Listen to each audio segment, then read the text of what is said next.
Hello hi welcome नमस्ते, मेरा नाम ऋतिक और आज हम फिर से बात करने वाले हैं एक और इंटरेस्टिंग कंसेप्ट के ऊपर। तो ये वीडियो सेमेस्टर 3 के उन बच्चों के लिए मोस्ट इंपोर्टेंट होने वाली है जिनके पास सब्जेक्ट है physical policy and public finance in India. तो चलिए शुरू करते हैं आज की वीडियो को और हम फिर से बात करेंगे लेसन नंबर 5 के एक और मोस्ट इंपोर्टेंट कंसेप्ट के बारे में। तो लेसन नंबर 5 हमारे पास क्या था, पब्लिक डेट क्या होता है, सस्टेनेबिलिटी का मतलब क्या होता है एंड डेट फाइनेंसिंग क्या होता है। और इस कंप्लीट सीरीज के नोट्स भी ऑलरेडी प्रिपेयर हो चुके हैं with important question answer PDF. जिन बच्चों को नोट्स परचेज करने हैं वो इस नंबर पे जाए 9667836336 यहाँ पे व्हाट्सएप करके नोट्स भी ले सकते हैं। अब हम चालू करते हैं कंसेप्ट। जो कंसेप्ट हमारे पास वो क्या है, defining financial debt and physical debt. यानी कि फाइनेंशियल डेट का मतलब क्या होता है, फिजिकल डेट का मतलब क्या होता है। सबसे पहले समझते हैं डेट एक इंपॉर्टेंट टर्म होता है कर्ज, लेकिन अब हम इसे सिर्फ एक इकोनॉमी के लेवल पे नहीं देखेंगे, एक इंडिविजुअल लेवल पे भी समझते हैं। इंडिविजुअल लेवल का सिंपल सा मतलब क्या है कि जब भी पर्सन को किसी भी तरह के डेट की जरूरत होती है तो उसकी पहली बात तो फॉर्म्स कौन कौन सी है, यानी कि किस किस तरीकों से हम डेट ले सकते हैं। जैसे हम डिफरेंट फॉर्म में डेट जो है वो यूज़ करते हैं। फॉर एग्जांपल अगर हमें एक शॉर्ट टर्म के लिए पैसे की जरूरत है तो हम या तो अपने किसी फ्रेंड से पूछ लेते हैं, फैमिली में पूछ लेते हैं या फिर अपने रिलेटिव से पूछ लेते हैं, ठीक है। लेकिन अगर हमें कोई और सोर्स नहीं मिल रहा तो हमें कहीं ना कहीं जाना पड़ता है बैंक्स की तरफ। अब बैंक्स में कौन कौन से इंस्ट्रूमेंट वो समझते हैं। एक होता है क्रेडिट कार्ड लोन। हम सब अपनी लाइफ में अब अलग अलग डिफरेंट क्रेडिट कार्ड यूज करते हैं। कुछ लोग ऑफर्स के लिए, कुछ लोग लोन के पर्पज से, है ना। हम क्रेडिट कार्ड यूज करते हैं। सबको पता है दो ही तरह के कार्ड्स होते हैं दुनिया में, डेबिट कार्ड और क्रेडिट कार्ड, जो हम जनरली बैंक की टर्म्स में यूज करते हैं। डेबिट कार्ड इसलिए यूज किया जाता है कि अगर हमें कभी भी कैश की नीड हो और हमारे बैंक अकाउंट में पैसे रखे हुए हैं तो हम उस डेबिट कार्ड से पैसा निकाल सकते हैं क्योंकि वो हमारा ही पैसा है, ठीक है, जो सेविंग अकाउंट में रखा हुआ है। लेकिन जब हम बात करते हैं क्रेडिट कार्ड की तो बैंक हमें एक लोन फैसिलिटी प्रोवाइड करता है हमारे क्रेडिट स्कोर के अकॉर्डिंग, बैंक स्टेटमेंट के अकॉर्डिंग कि सर ये आपका क्रेडिट कार्ड है, इसकी ये लिमिट है, ठीक है। आप जो है अगर उसे टाइमली पेमेंट करते रहते हो उस क्रेडिट कार्ड के बिल को तो आपकी लिमिट हमेशा एक्सटेंड होती रहती है और हम उस क्रेडिट लिमिट को यूज करके कोई भी चीज परचेज कर सकते हैं बिना अकाउंट में वो बैलेंस हुए।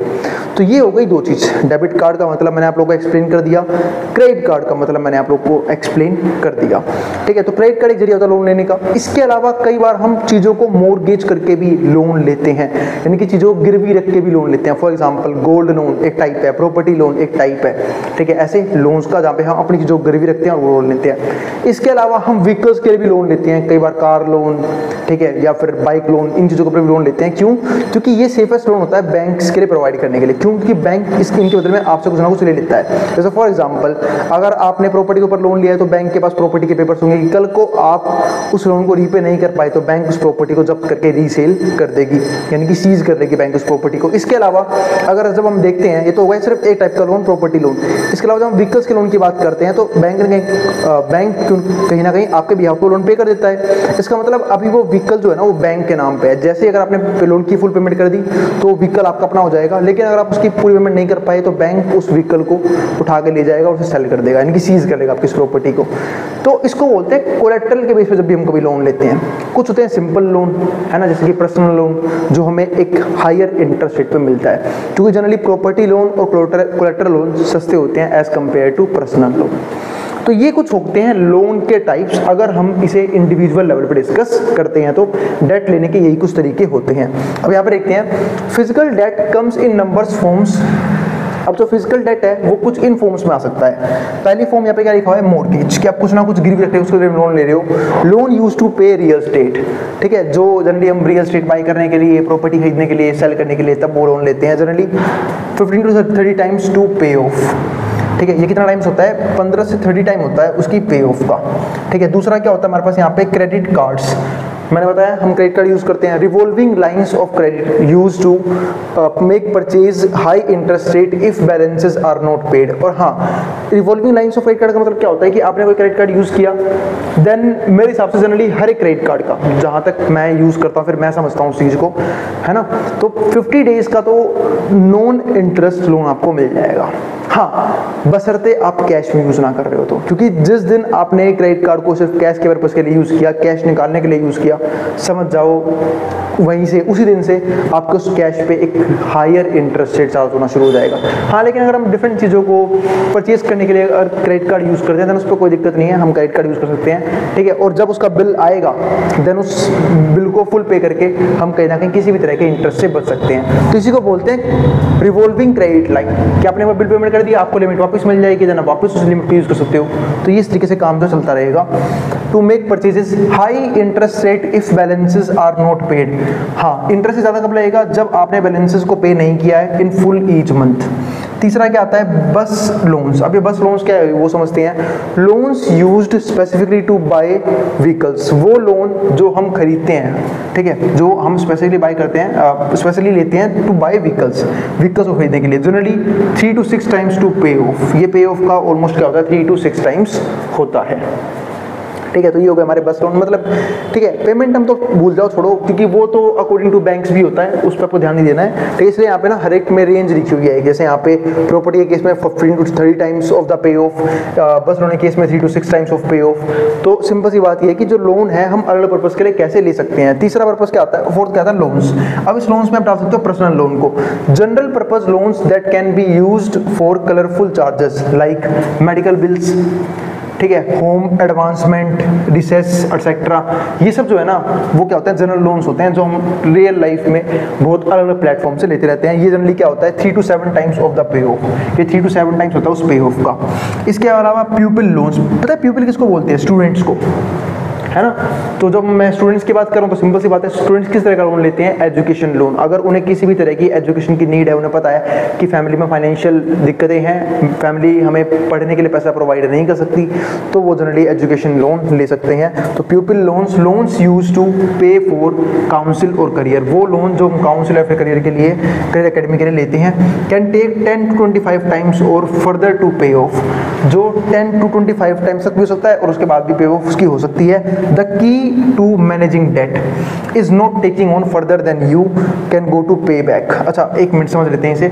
The key to managing debt is not taking on further than you can go to pay pack. Make a budget, इसका मतलब क्या है कि भाई डेट को मैनेज करना जब नहीं शुरू करना चाहिए जब ऊपर से कोई वही बैंक वाले आ जाएं कि भाई आपने अपना डेट नहीं भरा है, आपने ईएमआई सबको पता होगा ना, इजीली मंथली इंस्टॉलमेंट वो पे नहीं कर रही है, तो उससे पहले ही हमें डेट को अपने बजट का पार्ट बनाना चाहिए। मेक अ बजट, एक बजट बनाना चाहिए। Spend lower than you earn, खर्चा कम करो जितना आप उससे कमाते हो, क्योंकि आपको लोन की पेमेंट भी करनी है। एंड पे ऑफ हाई इंटरेस्ट डेट्स, और जो भी हाई इंटरेस्ट डेट्स हैं यानी कि वो डेट्स सबसे पहले पे ऑफ करने चाहिए, ठीक है, जो कहीं ना कहीं ज़्यादा इंटरेस्ट लेते हैं। ये कैसा तरीका होता है डेट को पे करने का? सबसे बेहतरीन तरीका यही होता है कि अपने डेट को देखो कौन कौन सी डेट्स हैं, किन किन पे कितना रेट ऑफ इंटरेस्ट है। जिन पे रेट ऑफ इंटरेस्ट ज़्यादा है देन सबसे पहले उसको पे कर दें, जिन पे रेट ऑफ इंटरेस्ट कम है बाद में उनको पे कर देना चाहिए। तो ये एक तरीका होता है, एक अच्छा तरीका होता है इंटरेस्ट पेमेंट का। However can consolidate multiple high interest debts, इस तरीके से multiple high interest debts into a lower fix rate particular loan to make payments more affordable. ये एक चीज़ काफ़ी इंपॉर्टेंट लिखी हुई है। इसका मतलब ये है कि अगर हम बहुत सी जगह से क्या होता है, कई बार हाई इंटरेस्ट रेट डेट ले लेते हैं, इसकी जगह हमें काम करना चाहिए, एक लॉन्ग टर्म डेट लेना चाहिए, वो भी लोअर इंटरेस्ट रेट पे, into a lower fix rate particular loan to make payments more affordable if demanded. Debt is a tool and like any tool it needed to be use responsibility. Debt एक important tool होता है और किसी भी और tool की तरह हमें इसे समझदारी से रिस्पॉन्सिबली यूज करना चाहिए। तो वही चीज यहाँ पर लिखी है, debt is a tool and like any tool it needs to be use responsibility. क्योंकि अगर हम डेट को प्रॉपर तरीके से मैनेज नहीं कर पा रहे हैं, डेट और गैर जिम्मेदार डेट की तरफ, तो कहीं ना कहीं डेट हमें अपने ट्रैप में फंसा लेगा, जो कहीं ना कहीं हमारी लाइफ में एक बहुत बड़ी फाइनेंशियल प्रॉब्लम बन सकती है। तो वो एक चीज यहाँ पे आती है, adopt only what you need and can repay to avoid getting into recycle debt. अब इसमें क्या आता है, adopt only what you need, मतलब सिर्फ वही डेट हमें लेनी चाहिए जिसकी हमें हाईली ज़रूरत है, and can reply to avoid getting into recycle debt, ताकि हम रिसाइकल डेट के चक्कर में ना फंस जाएं। इस टाइम मैं आप लोगों को बताऊं, आधी दुनिया क्या आधी से ज्यादा दुनिया इसी चीज के होकर बर्बाद है, क्योंकि वो लोग पता नहीं क्या एक क्रेडिट कार्ड यूज करना समझ जाते हैं, क्रेडिट कार्ड यूज कैसे करना है। ठीक है, क्रेडिट कार्ड जो है मल्टीपल टाइम्स यूज करते हैं, हर जगह क्रेडिट कार्ड स्वाइप करते हैं, ऐसी चीज़ों में बहुत सी दिक्कत आती है। यानी कि क्रेडिट कार्ड जितना अच्छा है ना उससे बहुत ज़्यादा बुरा है। क्रेडिट कार्ड उन लोगों के लिए अच्छा है जिनको पैसा मैनेज करना आता है, बाकी सब लोगों के लिए बुरा है। क्योंकि क्रेडिट कार्ड कंपनी कमाने की अलग स्कीम्स लेके आती हैं जो लोगों को पता भी नहीं होता, उनकी इतनी सारी हिडन कॉस्ट होती हैं। यही नहीं, जो कंपाउंड इंटरेस्ट है जो अगर लोग इन्वेस्टमेंट करते तो उनकी फेवर में आता, वो कहीं ना कहीं रिवर्स कंपाउंडिंग के जंजाल में फंस जाते हैं, जिनसे उनका पैसा ग्रो नहीं होता, उल्टा इंटरेस्ट के तौर पर उनकी जेब से एक्स्ट्रा पैसा निकल जाता है। तो वही चीज यहाँ पे है कि हमें रिसाइकल डेट के चक्कर में नहीं फंसना चाहिए। डेवलप गुड फिजिकल हैबिट्स, हमें गुड फिजिकल हैबिट्स बनानी चाहिए एंड पे ऑफ डेट स्टेडली, और हमें जो डेट है वो तुरंत तुरंत पेमेंट करती रहनी चाहिए over time to achieve physical freedom, ताकि हम टाइम के साथ फिजिकल फ्रीडम यानी कि फाइनेंशियल फ्रीडम को अचीव कर पाए। और ये वही लोग कर सकते हैं जिन्हें इजीली डेट मैनेज करना आता है और पीस ऑफ माइंड, और इनके दिमाग में शांति भी रहेगी, क्योंकि इन्हें पैसों को लेकर कोई भी टेंशन नहीं होगी। ये अपना काम करेंगे, ना इन्हें किसी का कर्जा देना, ना डेट मैनेज करना, एक्सपेंडिचर कम करना है, सेविंग करेंगे फिर उसे इन्वेस्ट करेंगे। इस तरीके से कहीं ना कहीं उनकी लाइफ जो है बेहतर चलती रहेगी। तो ये कुछ तरीके होते हैं लाइफ में अच्छा काम करने के, ठीक है, और अच्छे तरीके से डेट मैनेज करने के, ये सब फायदे होते हैं। There are main 2 types of debt you need to understand. Main 2 type के डेट होते हैं जो हमें अंडरस्टैंड करने होते हैं। एक होता है सिक्योर्ड एंड रिलैक्स, एक होता है सिक्योर्ड और रिलैक्स। सिक्योर्ड कौन से डेट होते हैं? जो कोलैटरल के बेस पे होते हैं, कल को अगर आप वो डेट ना भी भर पाओ तो कोई दिक्कत नहीं है, आपकी प्रॉपर्टी सीज हो जाएगी। तो secured debt means that the debt is secured by collateral like home, vehicle. जैसे व्हीकल एक सिक्योर्ड डेट होता है, होम एक सिक्योर्ड डेट होता है। However lender can seize the collateral, हाँ लेंडर जो है वो उस कोलैटरल को सीज कर लेगा if you fail to repay your debt, अगर आप उस लोन को, उस डेट को नहीं भर पाए तो ये कुछ आए हमारे यहाँ पे इंपॉर्टेंट पॉइंट्स डेट के बारे में। उम्मीद है आपको इस टॉपिक में कोई डाउट नहीं है। अब बात क्या आती है कि भैया डेट सस्टेनेबिलिटी का मतलब क्या होता है, वो समझ लेते हैं। कि अब तक हमने डेट के बारे में बहुत बात कर ली, पब्लिक डेट के बारे में बात करी, गवर्नमेंट डेट कैसे लेती है, डेट को फाइनेंस कैसे करती है, पब्लिक डेट के बारे में मैंने अब बात कर ली है। अब समझते हैं व्हाट इज डेट सस्टेनेबिलिटी। तो if a country's debt is considered sustainable, एक कंट्री के डेट को क्या मानेंगे? सस्टेनेबल मानेंगे इफ अगर it can pay interest on its debt without accumulating more debt to do so. इसका मतलब अगर एक कंट्री अपने इंटरेस्ट की पेमेंट कर पा रही है बिना दूसरा लोन लिए, यानी कि वो लोन तो ले ही रखा है, मानते हैं वो प्रिंसिपल अमाउंट पे नहीं कर पा रहे हैं क्योंकि उनके पास इतना पैसा नहीं है इस टाइम पे, लेकिन वो इंटरेस्ट पे कर पा रहे हैं सिर्फ अपने इनकम के दम पे, यानी कि उन्हें इंटरेस्ट भरने के लिए भी और लोनों पे डिपेंडेंट नहीं रहना पड़ रहा। इसका मतलब क्या है कि वो कंट्री कहीं ना कहीं सस्टेनेबल है, ठीक है, सस्टेनेबल बोल सकते हैं। दूसरा पॉइंट हमारे पास यहाँ पे क्या आता है? It can repay the principal amount of its debt. अगर वो अपने डेट का प्रिंसिपल अमाउंट पे कर पा रही है तो और अच्छी बात है। Over time through economic growth and physical measures, किसकी वजह से? या तो अपनी कंट्री की इकोनॉमिक ग्रोथ की वजह से या फिर फिजिकल मेजर्स की वजह से, यानी कि फाइनेंशियल मेजर्स की वजह से, तो अच्छी बात है। मतलब पहला पॉइंट क्या है कि अगर वो इंटरेस्ट पे कर लेगी अपना जो भी अमाउंट लोन पे ले रखा है उसका बिना फर्दर लोन लिए तो सस्टेनेबल मान सकते हैं। और अगर टाइम के साथ वो डेट पे कर पा रही है, यानी कि प्रिंसिपल अमाउंट पे कर पा रही है डेट का, वो तो और अच्छी बात है। तो दोनों तरीके कहीं ना कहीं क्या होते हैं? डेट को सस्टेनेबल बनाते हैं। और ये सिर्फ कंट्री के लेवल पे बात नहीं है, ये एक जनरल पीपल के लिए भी बात है कि भाई अगर एक पर्सन, जैसे फॉर एग्जांपल मान लो मैंने कोई लोन लिया और मैं उसे उसका इंटरेस्ट पे कर पा रहा हूँ बिना कोई फर्दर लोन लिए, इसके अलावा मैं प्रिंसिपल अमाउंट ही भर पा रहा हूँ बिना फर्दर कोई लोन लिए, तो इससे बढ़िया कोई बात ही यहाँ पे नहीं हो सकती है। तो ये दो चीजें कहीं ना कहीं हमें क्या बनाते हैं? डेट सस्टेनेबल बनाते हैं। तीसरा पॉइंट और क्या आता है? Its debt level does not damage economic growth.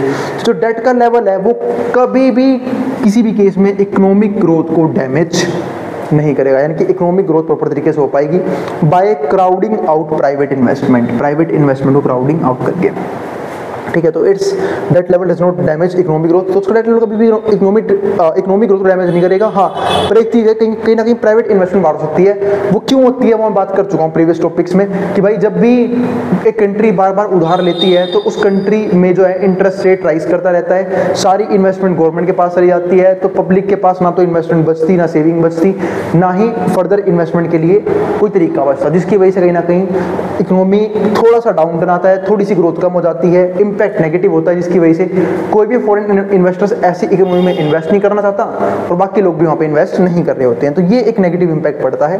तो ये 3 हमारे पास पॉइंट है जिसके जरिए कह सकते हैं कि हम एक कंट्री का डेट जो है वो सस्टेनेबल तरीके से चल रहा है। अब आता है हमारा अगला point, a sustainable debt level allows a country to continue borrowing in future. अब यह पॉइंट क्या है, अ सस्टेनेबल डेट लेवल, अगर एक सस्टेनेबल डेट लेवल है, अलाउज अ कंट्री, वो कंट्री को अलाउ करता है to continue borrowing in future, कि वो फ्यूचर में भी बोरो कर सकते हैं। क्यों? क्योंकि उन्होंने लोन लिया, टाइम पे चुका दिया, उनका सिविल स्कोर अच्छा है, क्रेडिट स्कोर काफी अच्छा है, जिनकी हम बात करते हैं ना, जैसे हम नॉर्मल पीपल्स के भी क्रेडिट स्कोर के बेस पर लोन देते हैं, जिनका क्रेडिट स्कोर कैसा है, क्या वो कभी डिफॉल्टर तो नहीं रहे, क्या वो लोन लेके भाग तो नहीं गए, ऐसे लोगों को तो लोन बिल्कुल नहीं मिलेगा। लेकिन जो लोग जो अपनी लोन की पेमेंट टाइमली कर देते हैं, इंटरेस्ट की पेमेंट टाइमली कर देते हैं, तो इन लोगों को चांस बढ़ जाते हैं कि लोन इजीली अवेलेबल हो जाएगा। तो a sustainable debt level allows a country to continue borrowing in future with worries of default और इकोनॉमिक क्राइसिस। ठीक है, in future with worries of default और इकोनॉमिक क्राइसिस। बस यहाँ पे दिक्कत ये रहती है कि कोई डिफॉल्ट ना हो जाए, कोई इकोनॉमिक क्राइसिस ना आ जाए, क्योंकि ऐसे केसेस में लोन पे करना बहुत ही मुश्किल हो जाता है।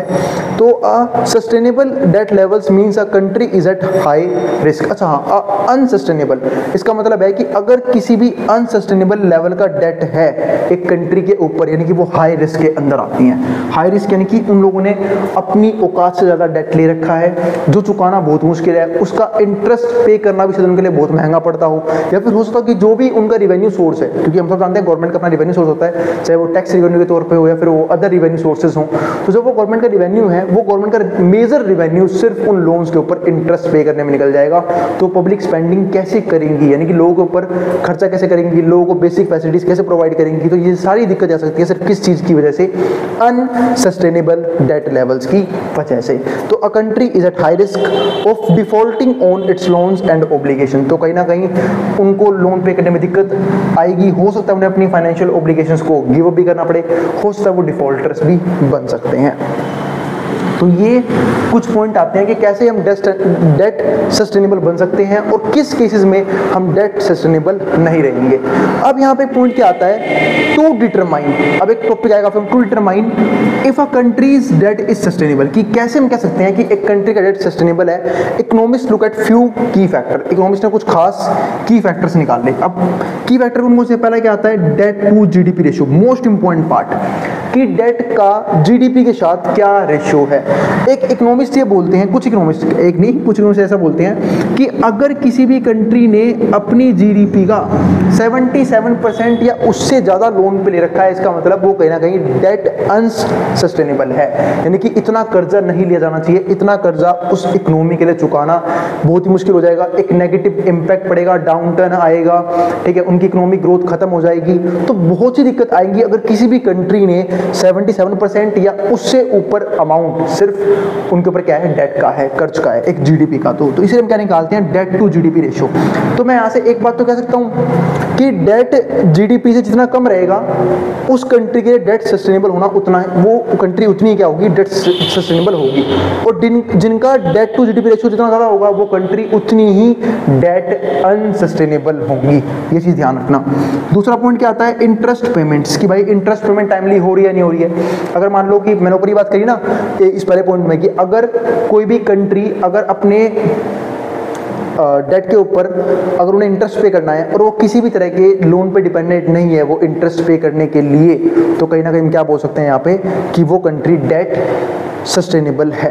और अगर वो इंटरेस्ट पे भी नहीं कर पा रही या फिर इंटरेस्ट पे करने के लिए फर्दर लोन लेना पड़ रहा है, तो वो कंट्री कहीं ना कहीं डेट अनसस्टेनेबल है। तीसरा क्या आता है, इकोनॉमिक ग्रोथ। इकोनॉमिक ग्रोथ तो मैं आपको बता ही चुका हूँ कि अगर उस डेट को अच्छे कामों में यूज किया जा रहा है, ठीक है, उस डेट से ग्रोथ की जा रही है, या फिर बहुत सारे प्लांट्स, इक्विपमेंट्स, ठीक है, या फिर एक लॉन्ग टर्म पर्पस के लिए डेट लिया गया है, तो वो कहीं ना कहीं इकोनॉमिक ग्रोथ को बूस्ट करेगा। लेकिन वो डेट अगर सिर्फ और सिर्फ अय्याशी में खत्म कर दिया गया या फिर सिर्फ और सिर्फ उसे खत्म कर दिया गया ऐसी चीज़ों में जिससे कोई ग्रोथ नहीं होगी, कोई भी इकोनॉमी में किसी भी तरह का चेंज नहीं आएगा, कुछ भी अच्छा नहीं होगा। तो इसका मतलब क्या है कि कहीं ना कहीं वो डेट क्या है, अनसस्टेनेबल है। क्योंकि जब भी हम कोई डेट इकोनॉमिक ग्रोथ के लिए यूज़ करेंगे तो आप एक बार बताओ, उस इन्वेस्टमेंट से प्रॉफिट आएगा, उस इन्वेस्टमेंट से प्रॉफिट आएगा तो हम कहीं ना कहीं उस पैसे को यूज़ कर सकते हैं उस डेट को हटाने में। यानी कि अगर सिंपल सी भाषा में समझाऊं तो इकोनॉमिक ग्रोथ का सिंपल सा मतलब ये है कि अगर डेट के बेस पे एसेट जनरेट किए जा रहे हैं, वो भी ऐसे एसेट जो फ्यूचर में एक अच्छे रिटर्न्स प्रोवाइड करके देंगे, तो कहीं ना कहीं वो डेट अच्छा है।